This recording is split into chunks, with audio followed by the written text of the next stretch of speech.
కడప జిల్లా వంటిమిట్ట కోదండ రామాలయం వేద పండితుల వ్యవహారం ఇప్పుడు టీటీడీలో చర్చనీయాంశంగా మారింది. నిన్న తాడేపల్లిలోని మాజీ సీఎం వైఎస్ జగన్ నివాసానికి వెళ్లిన పండితులు ఆయనకు వేద ఆశీర్వచనాలు అందజేశారు. అయితే ముందస్తు అనుమతి లేకుండా రాజకీయ నాయకులను కలవడంపై టీటీడీ యంత్రాంగం సీరియస్ అయినట్లు సమాచారం. నిబంధనల ఉల్లంఘన కింద సదరు వేద పండితులకు టీటీడీ అధికారులు షోకాజ్ నోటీసులు జారీ చేయనున్నట్లు తెలుస్తోంది. ఈ పరిణామం ఆలయ వర్గాల్లో ఆసక్తిని రేపుతోంది.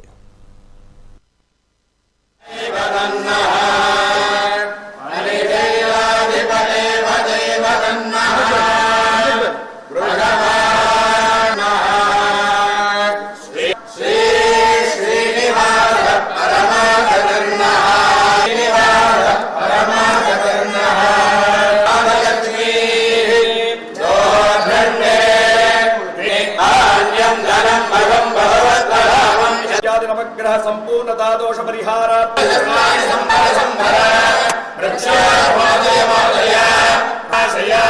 ओम नमो भगवते महासुदर्शनाय राजा रामचंद्र स्वामिनः संपूर्ण